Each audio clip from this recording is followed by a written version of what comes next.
You can't leave the world is in you. That's a good one. Go on.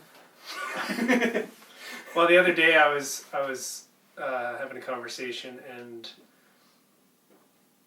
I was connecting with the feeling that, when something, like, when you're really reacting to something in the world, then it can feel like a good idea to, like, oh, I want to just isolate myself and, like, go like be, basically just try to get away from everything.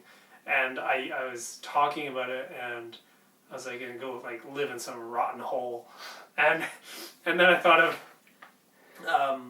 the Krishnamurti talks we reference often, the wholly different way of living, and in those talks he talks about people, and then he says, like, the monks go live on some mountain or some rotten hide hole. in a cave. Yeah, and he literally says rotten hole, and I was saying it from my own direct experience, not quoting him at all, just naturally coming out of me, because that's what it is when people want to avoid life.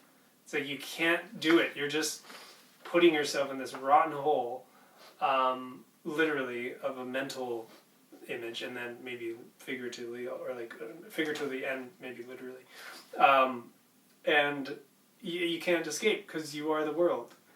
Because if you go somewhere, it's not like everything that is bothering you or whatever is not going to just continue to be with you. You're trying to escape your reaction. Yeah, you're trying to escape your botheredness, which is 100% a reaction to attachments.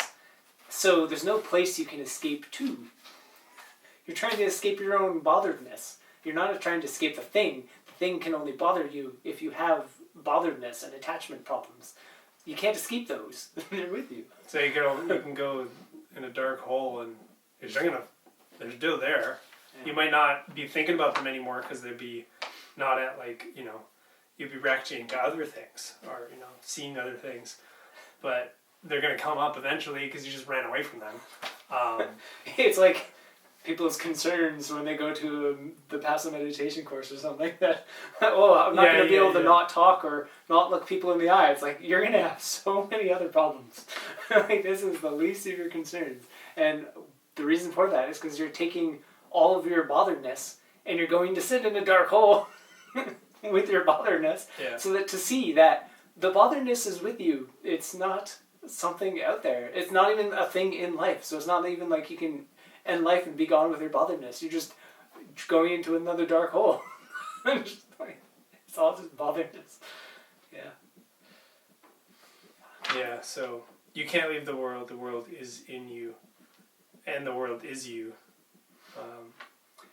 Yeah, it sounds metaphysical or something, like almost esoteric-y when you say, like, you are the world and the world is you. But then it's like also so literal with the whole, things keep coming to a person and they're always stressed. Things keep coming to another person and they're always, like, playful or whatever else. So it's like that person and that world, they are the world. Like, everything to them is a stressful thing because they are stress. Everything to them is playful because they are playful. Like, in that tangible sense, in practical sense, it's in reality as well, that you are the world and the world is you. But also in the sense of the universe doesn't make mistakes, cannot be overstated. We've stated that a lot. But the universe knows what's up. And it is operating on, like, this wavelength and hum and whatever it is to line everything up resonantly, like on basic fundamental physics. So everything is going to be exactly perfect for what a person is on that level, on like whatever level that they are going to. Everything is going to line up for them that way. So you are the world at that level. Like, you are perfectly the wavelength that is whatever the world is to you.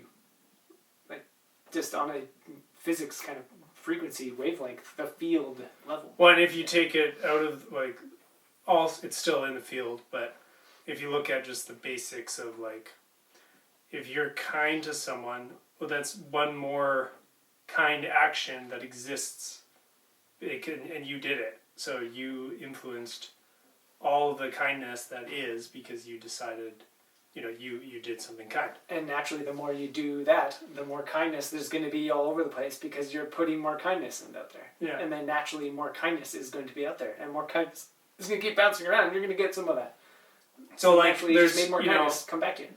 there's like it's been lots of people can say or have said at different times like, oh, the world's in a bad place, or I don't have this or that or whatever. It's like you're creating it. Like Yeah. just create it instead of having this excuse that it's out there and that nothing can be done about it. Yeah, it's so funny. And then to think that you have to do something about it is like a subtler version of exactly that. Of like there's things wrong out there, so I need to do things to change that. The idea that I need to do things to change things out there implies that things out there need changing at all. I need to be kind because nobody else out there is kind. Well, you're kind of stepping on your own foot there. Instead, if you just develop some awareness and balance of the mind, then you're just happy, kind, able to do everything and always do things, and they're always the good things to do. And the whole world kind of matches up in the same way, and then you're good. And then nothing can bother you, and you do the thing that everybody who is bothered wants to do and wants fixed and wants to try to do, but you're the only one able to do it because everybody else is just stuck in botheredness. You have transcended the botheredness into functionality, and now you're capable. So like the only way to actually do anything that everybody else is trying to do things about is to stop living in that paradigm of everything's wrong and I need to fix it all. Transcend that, and then you can actually fix anything, and then everything's good. Yeah. You become the world, and then the world is you. And you become the world, and you keep going up levels.